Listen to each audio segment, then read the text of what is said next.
Everyone, welcome to week 3. A couple areas I want to focus on. One of the things that we end up doing when we're starting a marketing effort is to do a proper analysis, kind of a baselining of where you are. And that's really what we're going to focus on this particular week before we kind of move forward.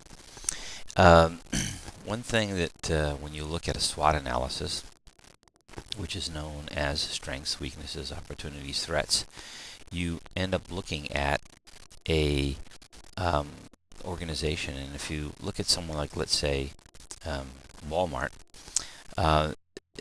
company has tremendous strengths, in particular because it's been around for a while, it's grown, it has a very large portion of the market. And what ends up happening is, when you look at a SWOT analysis, you got to kind of look at, sometimes, what's really a strength. In the case of Walmart, it's Walmart's size, if you will, and market share. That sometimes ends up being a weakness. So, and they often can't compete against smaller stores that offer things that they can't, for instance, service or maybe some expertise or selection behind certain things. So it's important to kind of look at and what you often see is that a strength is often a weakness, and many times an opportunity that you have as a company can be a threat depending on what your competitors do with it. What you see here is something called a BCG, or Boston Consulting Group Matrix. It's a very famous consulting company that was based, and still is based, headquartered-wise in Cambridge, Massachusetts. And what they try to do is look at a problem as a comparison of 4 quadrants, if you will. So when you look at any product or service that you have, you can classify it in one of these 4 categories. If your product is a star, obviously you're in a high growth market, you're very competitive in that particular market. You're doing well, making a lot of money, great upside and growth potential.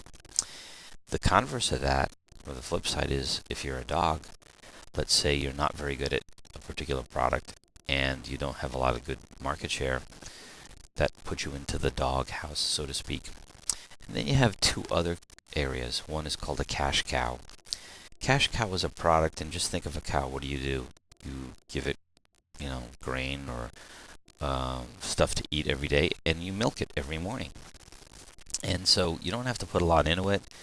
It does well, and it generates a nice profit. It may not be growing at a torrid clip, or it may have some issues, but in general, you feed it and it gives you something every day. That's not a bad thing. Then you have this 4th area called problem child. So maybe you can remember a sibling or people or friends of yours growing up where there was somebody that just always had issues. Now, they had a lot of promise, and there were a lot of good things about them, but they had as many sort of traits or issues that cause a lot of angst for their parents. So, because if you have a child that is a problem child and they're your child, you don't just kick them to the curb because they are your child. So you have a lot of vested interest in them. But by the same token, you got to do something with it. So these are kind of the tweeners, if you will. And every product you have, and the reason you go through that is you do that so that you have a way to sort of baseline what you're going through. So if you look at that Cherry Semiconductor document that I asked you guys to read, and that we put some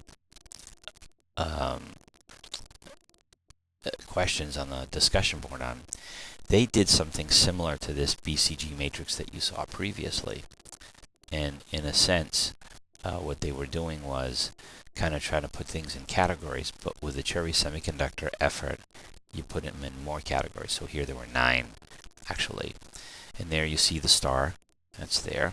You see the cash cow. They just have a different orientation, by the way, to their matrix. And in the case of having a dog, right, they call them losers. We call them losers at the time. And then you have all these guys kind of in there. You have a blue chip, you have a plot or dark horse gambler. These are just different categories or names given, and we had definitions for each one of those. So when you looked at the strategy plan actually, I think you'll find that there's some definitions in here shown for those different categories. I'll just need to find them. Just take a little bit to get there. But they're definitely there, and they kind of give you a sense for what's going on. And one of the things, well, here's the definitions right here, right? So if you were looking for a definition of a dark horse, a moderate growth investment, depreciation, no good profit, low moderate debt, requires financing business. And the definition for a gambler is moderate growth, investment, depreciation, no profit, moderate debt, cash hungry. So that we just try to give a little more granularity to the 4 categories that were in the BCG matrix. And one thing to take away from this here was that if you looked at back in 93, this strategic plan was done in 94. And if you look at, may not know anything about the semiconductor business, and if you look at this chart right here, what you'll find is that most of those businesses, which are the circles, right? There are different definitions. One is called tape, one is called HD, the other one is called non-auto PC. They're mostly to the left-hand side of the matrix, and sort of more of them are up above the middle, which means if you look at this business, you say, you know what, not doing too bad. Right? Whereas if you had more of these businesses to the lower right, okay, it would be less attractive of a business in terms of how it's running, clearly. If you look at the business when it was looked at in 98, that's the decision portfolio existing markets, you'll see that instead of being up here and to the upper left, there's only one business left there. It's a star, and most of them have dropped down, which would tell you that in 5 years, right?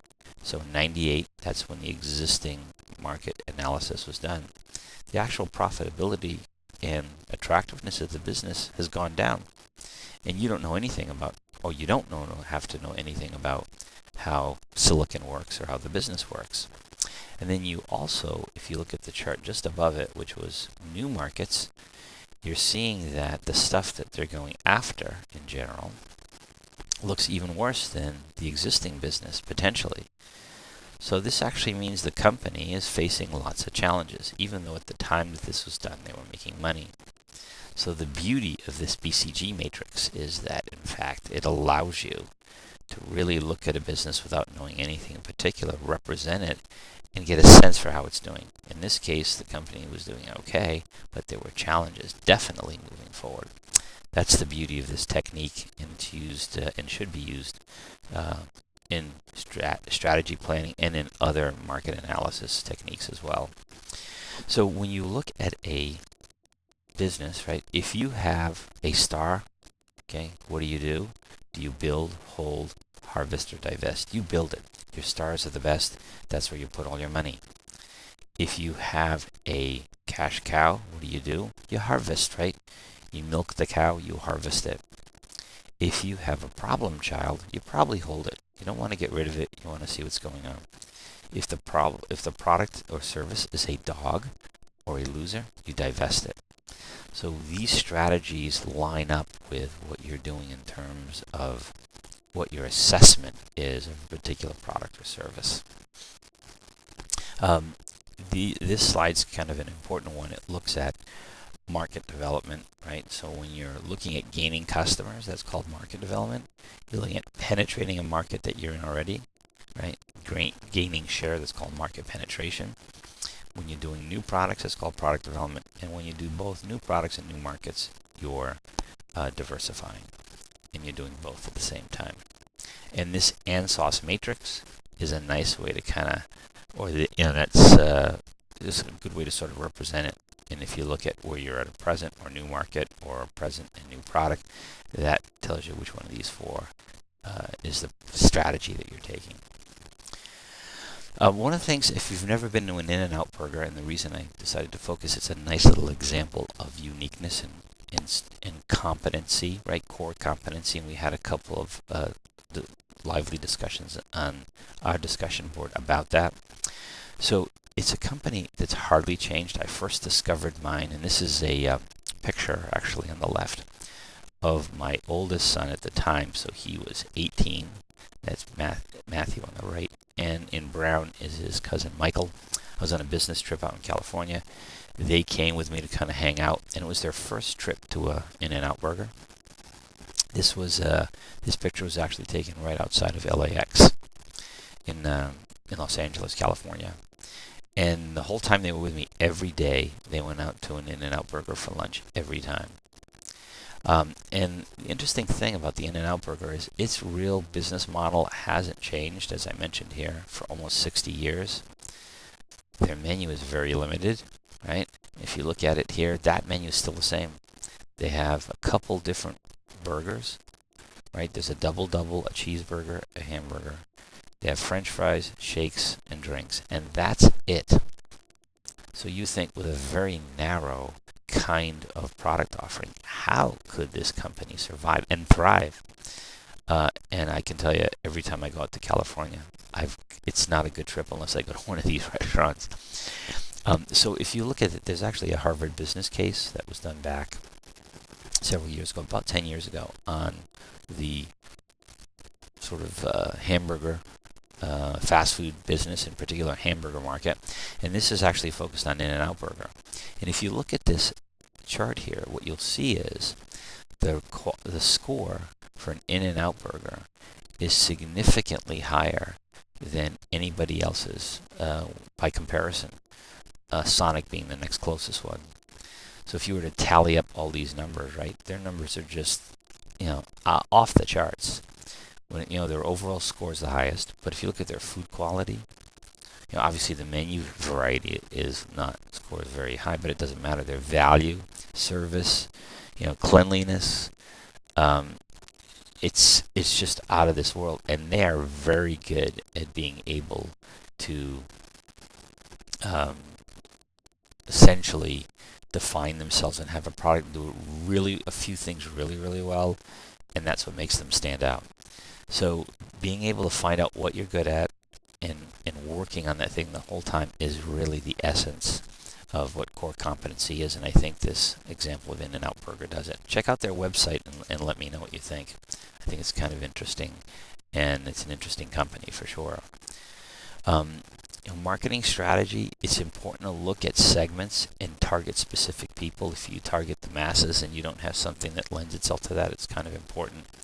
So you can either go after the entire market. That is a reasonable strategy if you can do it. You can go after a couple different markets, or maybe a single market or a niche, if you will. So all of that is important. One of the fundamental things about marketing is the marketing mix, or also known as the 4 Ps. Right? Product, place, promotion, and price. We'll be spending the semester talking about these. The reason product is at the bottom here, if you will, is that it is the most important element of the 4 Ps. If you don't have the right product defined and available for your customers, you can have it everywhere and distribute it everywhere. That's place. You can promote the hell out of it with lots of different advertising and unique things and price it just right, but it doesn't matter if the product isn't fundamentally something that people know what they need. These next slides kind of talk about what the 4 elements are, but we'll be spending a lot of time delving into those, in particular the product element. We'll spend probably a good almost 1/2 of the course talking about product. And this marketing plan is really no different than what we were talking about with the strategy plan. There is a lot going on with a company that's socially and responsible, whether it be a green company or giving back in terms of its customers or giving back to the community. Those things do make a difference, and companies that are typically socially responsible, all of the things being equal, do well against companies that aren't as socially responsible. Doing the right things in terms of ethics and morals are very important as well. Over time, as you get older, your morality and your ethics change, typically, as you learn and experiment in things. So that's kind of important. One area I want to focus on is this external market. These are things that you cannot change. They're bigger than you are. You look at the economy, the global economy, the U.S. economy. You can't change that. Things that happen in Washington in terms of laws that are made or politicians that are there. It's a very difficult thing to have as an individual company to influence that. Technology, can be hugely impactful, right? this thing called a personal computer comes along. Why do we need a typewriter? We don't, right? It's a game changer. You look at, it used to be things called steam shovels, right? These big, large digging devices. Then hydraulics got applied to that business and industry and those products, and you get things like backhoes that basically blew up the need for and created new markets as a result. Your competition is going to do what they're going to do. You got to react to that. What happens in demographics and social change, all these two elements are bigger than we are. And what you do is with the marketing mixes, you focus on your 4 Ps and try to deal with what's happening in this external environment. You're too small to have an influence on it. You just have to react to it. And it's kind of an important concept to be aware of. Let's see what else we want to focus on here. Okay, so speaking of demographics, there are a number of categories. One element to make up here, tweens, right? These are kids that are 8 to 14. They don't have jobs, but how do they have purchasing power? Because mom and dad and grandma and grandpa buy it for them. So they do have influence on their parents and grandparents and other people that might be, family, friends that might have an influence and have an impact on what gets spent on them. Generation Y is the next category. Tend to be, have a huge amount of buying power, even though they're just starting to work, but they tend to be very significant in sort of the Me Too generation. Then we have the next group after that, Generation X, which has a huge amount of buying power.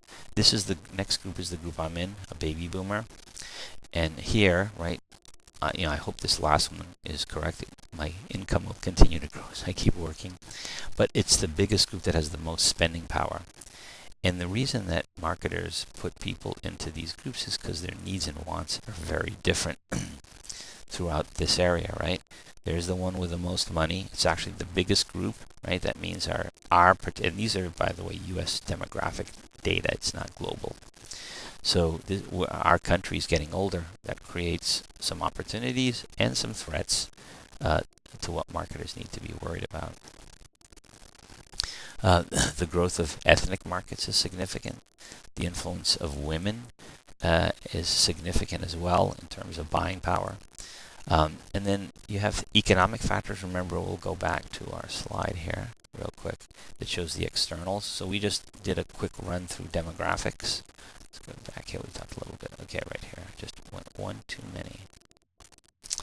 So we were talking about demographics, a little bit about social change. Now we're talking about economic influences, and those again are things that are factors that are very significant and large, way beyond our ability. So what happens with the inflation, consumer income, and what's available there? This slide has an interesting stat. The median U.S. household income, right, last year, family of 4, $50,000. Think about that. That's a pretty small number. That's the median U.S. household income. So there are many below that and many above it. And if you're a marketer, you have to factor that into your thought process of developing products and pricing them. Third bullet, pretty important. Your education is the most significant determinant of earning potential.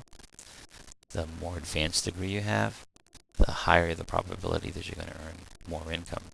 Something to keep in mind as well. We mentioned the impact of women, especially with what's happened to the American family, the divorce rate, and everything else. Many women are heads of household, and they buy a lot of stuff. Actually, they buy more stuff than anybody, to be honest. The impact of what's happening in the greater economy changes how people buy and what you do during an economic downturn. Doing research, right, is very important to know who your customers are and what they're doing. The impact that technology has on elements, and of course, laws are pretty significant. What happens in Washington, the State House in Boston, or up in Providence, have a big influence on how businesses operate and consequently how they develop products and services to their customers. So you have to be aware of all of that. If you get competitors that decide to get really nasty, that's going to determine how you react to things. So that's got to be factored in.